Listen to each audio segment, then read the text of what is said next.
আজ প্রফেসর শঙ্কুর এক অনবদ্য অভিজ্ঞতার কথা আপনাদের সঙ্গে একটু শেয়ার করে নেব। সত্যজিৎ রায়ের অনবদ্য সৃষ্টি প্রফেসর শঙ্কু ও আশ্চর্য পুতুল। শুরু করছি। আজ আমার জীবনে একটা স্মরণীয় দিন। সুইডিশ অ্যাকাডেমি অফ সায়েন্স আজ আমাকে ডক্টর উপাধি দান করে আনার গত 5 বছরের পরিশ্রম সার্থক করল। এক ফলের বীজের সঙ্গে আরেক ফলের বীজ মিশিয়ে এমন আশ্চর্য সুন্দর, সুগন্ধ, সুস্বাদু ও পুষ্টিকর নতুন ফল যে তৈরি হতে পারে, এটা আমার এই রিসার্চের আগে কেউ জানত না।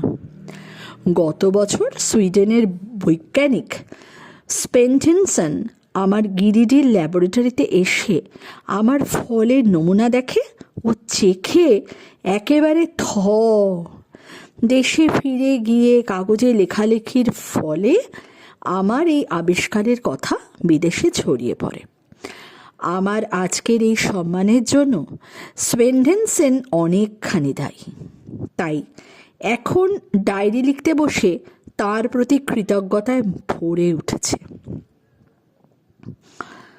সুইডেনে আগে আসিনি, এসে ভালোই লাগছে। সুন্দর, পরিষ্কার, পরিচ্ছন্ন দেশ। এটা মে মাস, তাই 24 ঘন্টায় সূর্য দেখছি। কিন্তু সে সূর্য কেমন ঘোলাটে, নিস্তেজ, সবসময় মনে হয় সন্ধে হয়ে আছে। শীতকালে যখন রাত ফুরোতে চায় না, তখন না জানি লোকের মনের অবস্থা কেমন হয়। শুনেছি 6 মাস রাত্রের পর প্রথম সূর্যের আলো দেখে এখানের লোক নাকি আনন্দে আত্মহারা হয়ে আত্মহত্যা করে। আমরা যারা বিষুবরেখার কাছাকাছি থাকি তারা বোধহয় ভালোই আছি। বেশি উত্তরে ঠান্ডা দেশে যারা থাকে তাদের হিংসে করার কোনো কারণ নেই। এখানের কাজ সেরে নরওয়েতে যাওয়ার ইচ্ছে ছিল। এর অবশ্যই একটা কারণ আছে। বছর 4 আগে যখন ইংল্যান্ডে যাই, তখন বিখ্যাত প্রাণী তত্ত্ববিদ প্রফেসর আর্চিবাল্ড অ্যাকরয়েডের সঙ্গে বেশ ঘনিষ্ঠ আলাপ হয়। সাসেক্সে তার কটেজে একটা উইকেন্ডও কাটিয়ে এসেছিলাম।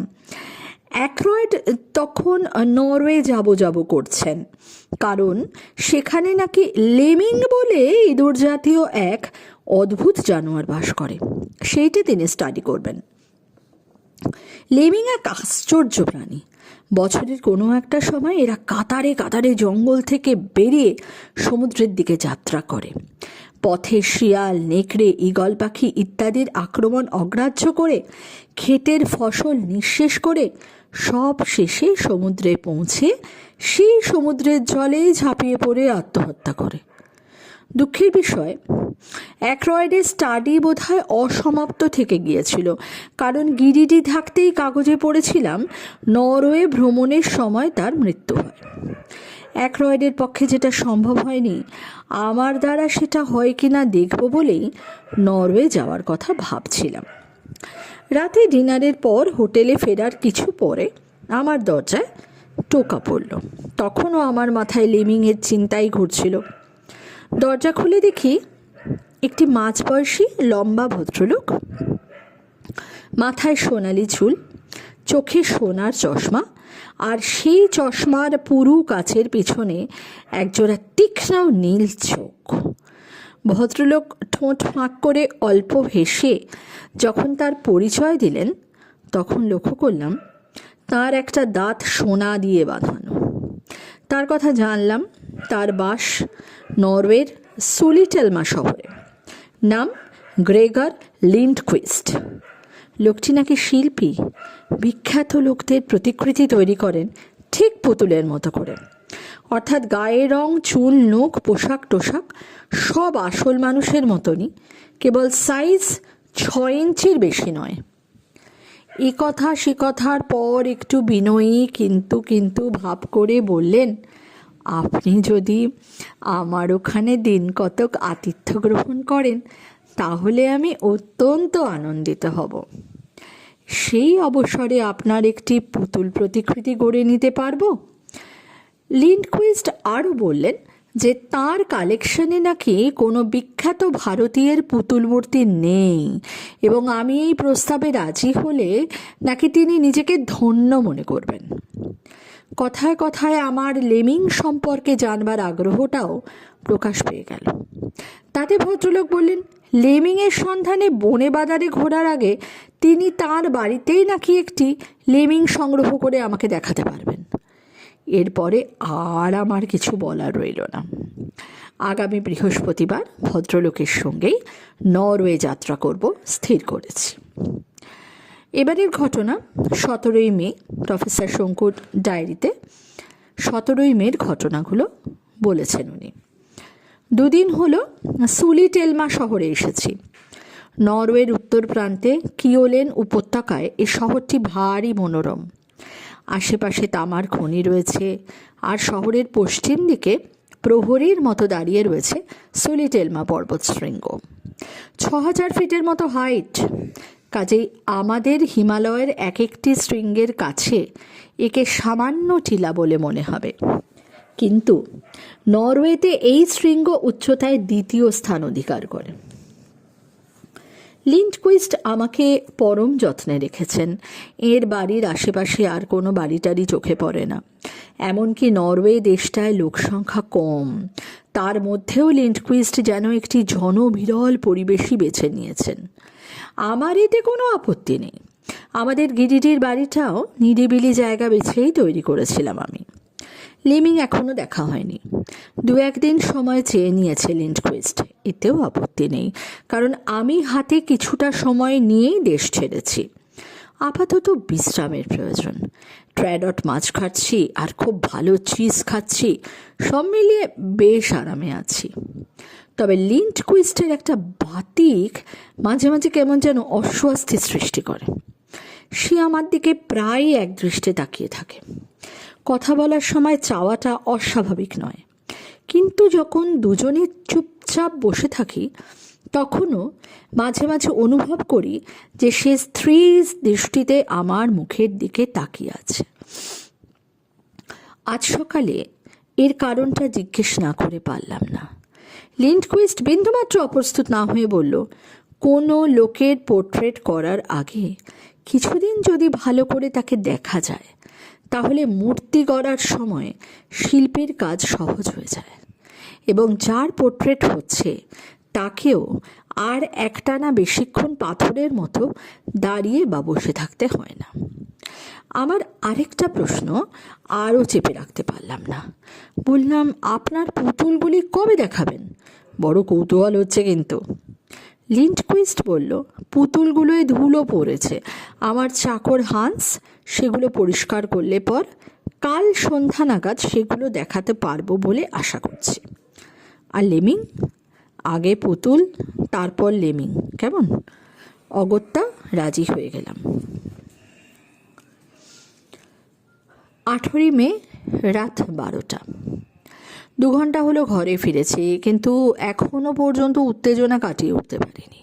তাই আজকের ঘটনা পরিষ্কার করে লিখতে রীতিমতো অসুবিধে হচ্ছে। আজ সন্ধ্যা 7টায়, সন্ধ্যা বলছি ঘড়ির টাইম অনুযায়ী, কারণ এখানে সত্যিকারের রাত দিনের কোনো তফাৎ বোঝা যায় না। লিন্ডকুইস্ট তার বৈঠকখানায় একটা গোপন দরজা খুলে একটা ঘোরানো সিঁড়ি দিয়ে আমাকে মাটির নিচে একটা ঘরে নিয়ে গিয়ে তার পুতুলগুলো দেখালো। আমি এরকম আশ্চর্য জিনিস আর কখনো দেখিনি। টেবিলের উপর রাখা কাঁচের আবরণে ঢাকা যে জিনিসগুলো দেখলাম, সেগুলোকে পুতুল বলতে বেশ দ্বিধাবোধ করছি। আসল মানুষের সঙ্গে এদের তফাৎ কেবল এই যে এগুলো নিষ্প্রাণ, এবং এদের কোনোটাই 6 ইঞ্চির বেশি লম্বা নয়। মোটামুটি বলা যেতে পারে যে আসল মানুষের যা আয়তন, এগুলি তার 10 ভাগের 1 ভাগ। সব শুদ্ধ 6টি পুতুল রয়েছে, সবই নাম করা লোকের, যদিও এদের সকলের চেহারার সঙ্গে আমার আগে পরিচয় ছিল না।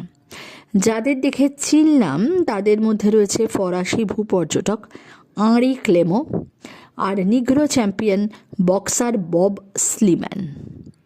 আর 6 নম্বর কাচের খাতায় যে পুতুলটি কালো চশমা পরে ডান হাতের কোটের পকেটের ভিতর ঢুকিয়ে দাঁড়িয়ে আছেন তিনি হলেন পরলোকগত ব্রিটিশ প্রাণীতত্ত্ববিদ এবং আমার বন্ধু আর্চিবাল্ড অ্যাক্রয়েড। 6 বছর আগে লেমিংয়ের সন্ধানে ঘুরতে ঘুরতে নরওয়েতেই যার মৃত্যু হয়। অ্যাক্রয়েডের পুতুল দেখেই বুঝতে পারলাম পোর্ট্রেট হিসেবে এগুলো কি আশ্চর্য রকম নিখুঁত। শুধু যে মোটামুটি তার চেহারা মিলেছে তা নয়, এগুলো এমন পদার্থ দিয়ে তৈরি যাতে নাকি মাথার চুল, গায়ের চামড়া, চোখের তারা সবই একেবারে জীবন্ত বলে মনে হয়। এই শেষ পুতুলটা দেখে তো নিঃশ্বাস বন্ধ হবার জোগাড়। অ্যাক্রয়েডের সামনে আমাকে এমনভাবে দাঁড়িয়ে থাকতে দেখে লিন্ডকুইস্ট জিজ্ঞাসা করলো, কি হলো, একে চেনো নাকি? বললাম, বিলক্ষণ, ইংল্যান্ডে আলাপ হয়েছিল, প্রায় বন্ধুত্বই। লেমিংয়ের খবর ওর কাছেই পাই। নরওয়েতেই তো ওর মৃত্যু হয় বলে শুনেছিলাম। তা হয়, তবে আমার ভাগ্যটা খুবই ভালো। মৃত্যুর কয়েকদিন আগেই আমার এখানে এসেছিলেন, আর তখনই এই পুতুলটা তৈরি করে ফেলি। যাদের পুতুল দেখছো তাদের সকলেই আমার বাড়িতে থেকে আমাকে সিটিং দিয়ে গেছে। গুপ্ত ঘরটা থেকে ঘোরানো সিঁড়ি দিয়ে উপরে ওঠার সময় লিন্ডকুইস্ট বলল, পরশু থেকে তোমার পোর্ট্রেটের কাজ শুরু করব। আমি ঘরে বসে বসে ডায়েরি লিখছি, আর অ্যাক্রয়েডের সেই হাসি হাসি মুখটা আমার মনে পড়ছে। কোনো মানুষের পক্ষে যে এমন পুতুল তৈরি করা সম্ভব হতে পারে এটা আমি কল্পনাও করতে পারিনি। লিন্ডকুইস্ট লোকটা কি শুধুই শিল্পী না বৈজ্ঞানিক? কি বটে, কী উপাদান দিয়ে ও পুতুলগুলি করে যাতে চোখ, নখ, চামড়া, চুল এত আশ্চর্য রকম স্বাভাবিক বলে মনে হয়? আশা করি আমার মূর্তিটি ও আমার সামনেই গড়বে, যাতে মাল মশলা নিজের চোখে দেখার সুযোগ হবে। কাল সকালে বরং ওকে এ বিষয়ে 2-1টা প্রশ্ন করব, দেখি না কি বলে। আপাতত লেমিংয়ের প্রশ্নটা স্থগিত রেখে পুতুল নিয়েই পড়া যাক। 19শে মে, কাল রাত্রে একটা ঝোড়ো হাওয়ার সঙ্গে একটা তীব্র উগ্র গন্ধ নাকে আসতে ঘুমটা ভেঙে গিয়েছিল। গন্ধটা অনেকক্ষণ ছিল, কিছু পরিচিত কিছু অপরিচিত জিনিস মেশানো একটা নতুন গন্ধ। চেনার মধ্যে কপার সালফেট ও ফেরাস অক্সাইড, এছাড়া কেমন যেন একটা মিষ্টি মিষ্টি গন্ধ। সেটা কেমিক্যালও হতে পারে বা অন্য কিছুও হতে পারে। মোট কথা, এই বাড়িতে কিংবা বাড়ির আশেপাশে কোথাও কেমিক্যাল নিয়ে কারবার চলছে। লিন্ডকুইস্ট যে বৈজ্ঞানিক সে সন্দেহটা আরও দৃঢ় হলো। সকালে বুড়ো চাকর হান্স এসে বলল, বাবু একটু বেরিয়েছেন, আপনাকে অপেক্ষা না করে ব্রেকফাস্ট খেয়ে নিতে বলেছেন। খাওয়া দাওয়া সেরে বাড়ির ভেতরে এবং আশপাশটায় একটু পায়চারি করে দেখলাম। এখানে সেখানে ঝোপঝাড়ের পেছনে ফ্লাক্স, টেস্ট টিউবের টুকরো এবং একটা মূর্ছে ধরা বুনসেন বার্নার দেখে আমার মনে আর কোনো সন্দেহ রইল না পুতুলগুলোর পিছনে একটা বৈজ্ঞানিক কারসাজি রয়েছে। আমার চোখে তুলে দেওয়া অত সহজ নয়। একটা খটকা কেবল মনে খোঁচা দিচ্ছে, যে বৈজ্ঞানিক সে আরেকজন বৈজ্ঞানিকের কাছে নিজেকে শিল্পী বলে পরিচয় দেবে কেন? 9:30 নাগাদ যখন ঘরে ফিরছি তখনও লিন্ডকুইস্টের দেখা নেই। হান্সকে জিজ্ঞাসা করাতে সে তার ফেরার টাইম কিছু বলতে পারল না। একা ঘরে বসে থাকতে থাকতে মাথায় একটা বদবুদ্ধি এলো। দিনের বেলা পুতুলগুলোকে আর একবার দেখে আসতে পারলে কেমন হয়। গুপ্ত ঘরের দরজাটা খোলার একটা সংকেত আছে। দরজার হাতলটা কিছুক্ষণ এদিক ওদিক ঘুরিয়ে তারপর সেটাকে একটা টান দিলেই সেটা খুলে যায়। গতকাল লিন্ডকুইস্ট হাতলটা নিয়ে কবার ডান দিক কবার বাম দিক ঘুরিয়ে তারপর টান দিয়েছিল, সেটা আমি মনে মনে মুখস্থ করে রেখেছিলাম। সাধারণ লোকের পক্ষে অবশ্যই এ কাজটা করা সম্ভব হতো না। হাঁসকে ডেকে বললাম, আমার একটা জরুরি টেলিগ্রাম পাঠানো দরকার, তুমি যদি কাজটা করে দিতে পারো। আমার ঠান্ডা দেশে একটু হাঁপ ধরেছে, এতটা পথ না হাঁটতে ভরসা পাচ্ছি না। হান্স অবশ্যই তৎক্ষণাৎ রাজি হয়ে গেল এবং আমিও আমার বাড়ির চাকর প্রহ্লাদের নামে একটা আজগুবি টেলিগ্রাম লিখে হান্সকে টাকা দিয়ে পাঠিয়ে দিলাম। হান্স রওনা হবার পর আরও 5 মিনিট অপেক্ষা করে আমি বাড়ির গেটের বাইরে রাস্তায় গিয়ে দাঁড়ালাম। এদিক ওদিক চাইলে বহু দূর অবধি দেখা যায়। লিন্ডকুইস্টের কোনো চিহ্ন দেখলাম না। বুঝলাম সে ফিরলেও মিনিট 15 আগে নয়। ভেতরে ফিরে এসে গুপ্ত দরজায় গিয়ে মুখস্থ মাফিক হাতলটা এদিক ওদিক ঘোরানো শুরু করলাম। যথাসময়ে একটা খট শব্দে দরজাটা খুলে গেল। পকেটে টর্চ ছিল, সেটা জেলে ঘোরানো সিঁড়ি দিয়ে নেমে গেলাম। গুপ্ত ঘরে পৌঁছে একটা করে কাচের খাঁচাগুলোর উপর আলো ফেলে দেখতে শুরু করলাম। কালকের চেয়ে কোনো বিশেষ তফাৎ চোখে পড়ল না। 1 নম্বরে সে ইটালির গায়ক, নাম বোধহয় মারিও বাতিস্তা। 2-এ মুষ্টিযোদ্ধা বব স্লিম্যান। 3-এ ফরাসি পর্যটক আরি ক্লেমো। 4-এ জাপানি সাঁতারু হাকিমোতো। 5-এ সেই জার্মান কবি, নাম মনে নেই। আর 6-এ আমার বন্ধু অ্যাক্রয়েড। আমি টর্চটা নিয়ে অ্যাক্রয়েডের খাঁচার দিকে এগিয়ে গেলাম। খাঁচাগুলি বেশ, এরকম জিনিস এর আগে কখনো দেখিনি। এরকম কাচের আবরণ থাকে মন্দিরের চূড়ার মতো, যাতে অনেক সময় ভালো ঘড়ি কিংবা মূর্তি ঢাকা দেওয়া থাকে।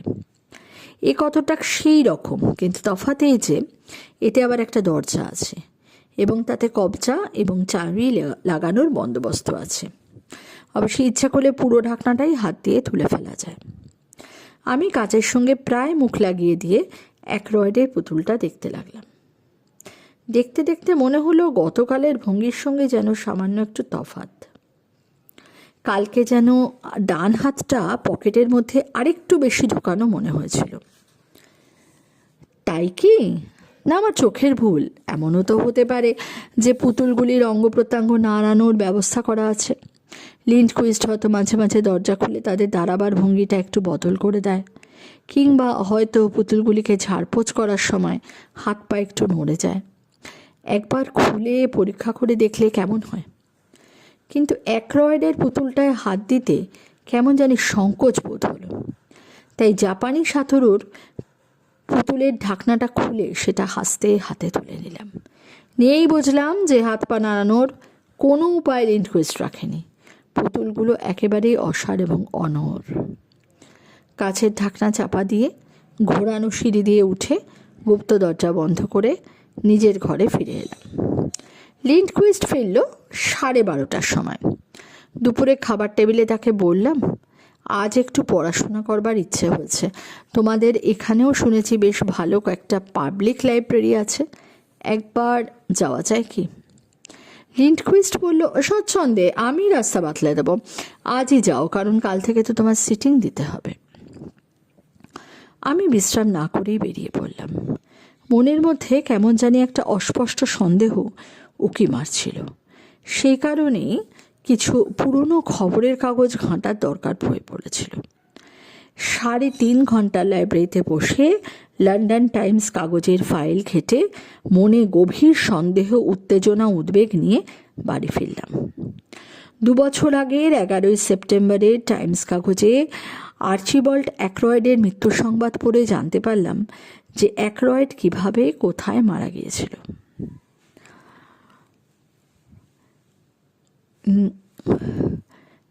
কোথায় যে ঠিক মারা গিয়েছিলেন সেটা ঠিক জানা যায়নি, তবে নরওয়ে ভ্রমণকালে তিনি নিখোঁজ হয়ে যান।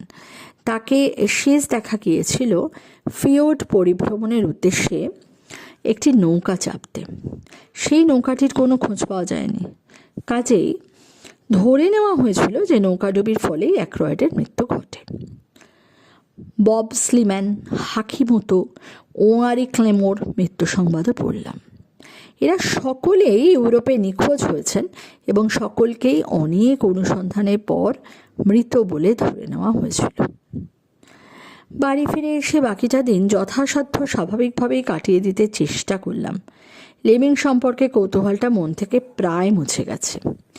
রাত্রে খেতে বসে লিন্ডকুইস্ট বলল, শঙ্কু, তুমি মদ খাও না? আমাদের দেশের একটা ভালো ওয়াইন একটু চেখে দেখলে পারতে। আমার অবশ্যই বিশেষ মদটা রোচে না, তবে লোকে খুব ভালো বলে, একটু দেখো না খেয়ে।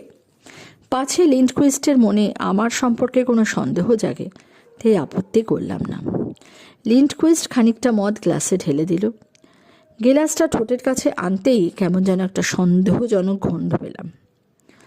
তাও সামান্য খানিকটা চুমুক দিয়ে সেটাকে ন্যাপকিনে ফেলে দিয়ে বললাম, এ ব্যাপারে তোমারও আমার রুচি একই রকম। তার চেয়ে বরং তুমি যেটা পান করছো সেটাই কিছুটা আমাকে দাও না।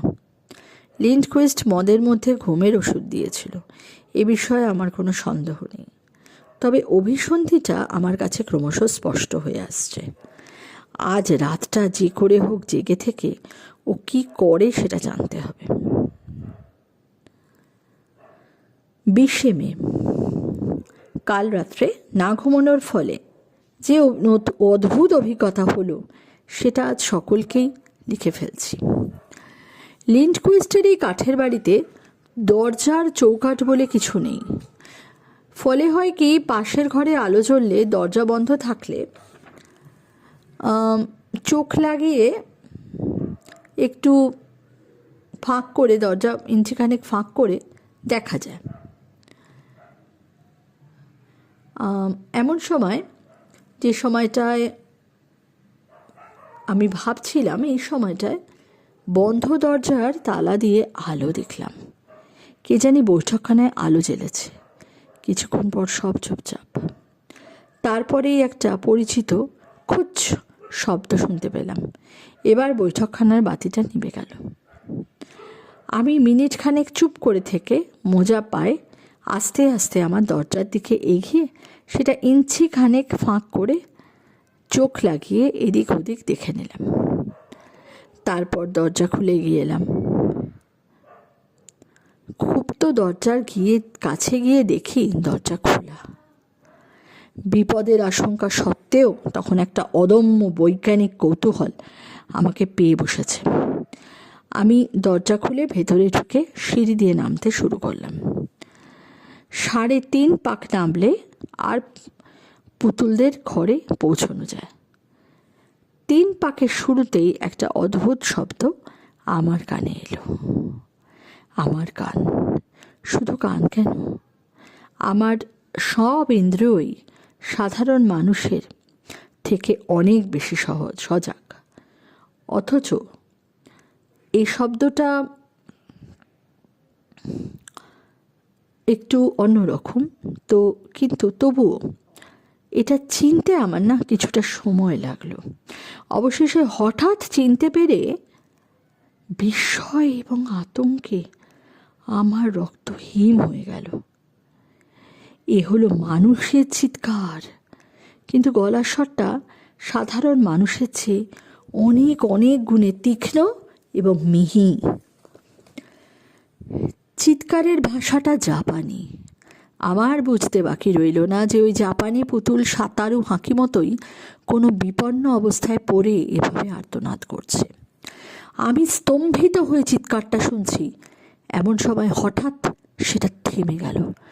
তারপর টং করে কাঁচের শব্দ। এ শব্দের কারণও আমার অনুমান করা কঠিন নয়। কাঁচের শব্দ এই দরজা বন্ধ করার শব্দ। এটা আমার কৌতূহল এখন সব ভয়কে চাপিয়ে উঠেছে। আমি সিঁড়ির বাকি ধাপকটা নেমে গিয়ে দেয়ালের পাশ দিয়ে গলাটা বাড়িয়ে দিলাম। লিন্ডকুইস্ট সেই চাবি দিয়ে একটি ফরাসি পর্যটকের খাঁচাটা খুলেছে। তারপর হাত ঢুকিয়ে মুঠো করে পুতুলকে দিয়ে দেওয়া হলো।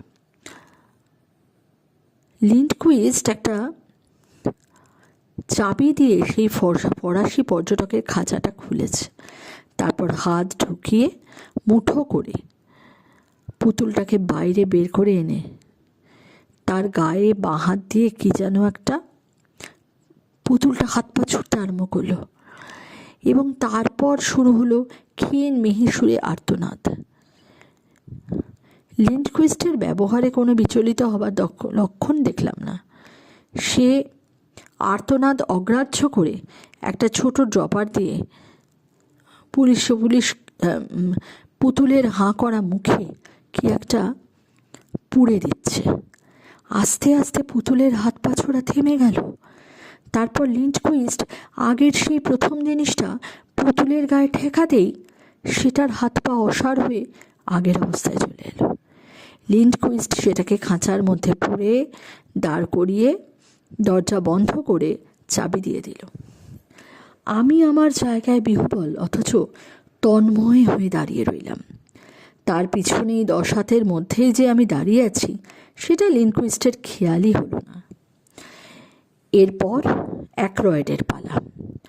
উন্মাদ বৈজ্ঞানিকের হাতের মুঠোয় অ্যাক্রয়েডের শোচনীয় অবস্থা দেখে আমার ক্রোধ ও উত্তেজনা সংবরণ করা কঠিন হচ্ছিল। এমন সময় হঠাৎ দেখলাম অ্যাক্রয়েডের ছটপটানি থেমে গেল। এত দূর থেকেও মনে হলো যে তার মাথাটা যেন আমারই দিকে ঘোরানো। তারপর পরিষ্কার মার্জিত ইংরেজি স্বরে অতি কষ্টে মিহি চিৎকার এলো, শঙ্কু তুমি কি করছো এখানে? পালাও পালাও। পুতুলের মুখে আমার নাম শোনা মাত্র লিন্ডকুইস্ট বিদ্যুৎ বেগে সিঁড়ির দিকে দৃষ্টি ঘোরাতেই আমিও ঘুরে 3-4 সিঁড়ি একসঙ্গে উঠে বৈঠকখানা পেরিয়ে ঊর্ধ্বশ্বাসে আমার ঘরে ঢুকে দরজা বন্ধ করে দিলাম। কিন্তু আশ্চর্য, লিন্ডকুইস্ট আর আমার ঘরের দিকে এলো না। এখন সকাল 9টা। ব্রেকফাস্টের জন্য আমার ডাক পড়েনি। এটাও বুঝতে পেরেছি যে আর ডাক পড়বে না। আমার ঘরের দরজা বাইরে থেকে বন্ধ করে দেওয়া হয়েছে। এর পরের অংশ পরের এপিসোডে পড়া হবে। আজ এই পর্যন্ত। কী হয় দেখা যাক এরপরে। খুবই রোমহর্ষক কাহিনী এটা। আবারও বলি, সত্যজিৎ রায় তার লেখনীর মাধ্যমে এত সুন্দর সুন্দর গল্প আমাদের উপহার দিয়েছেন যে শুনতেও ভালো লাগে, পড়তেও ভালো লাগে। আজ আসি। যদি ভালো লাগে গল্প, দয়া করে লাইক দেবেন, একটু শেয়ার করে দেবেন। আমারও ইন্সপিরেশন পেতে সুবিধে হবে। নমস্কার।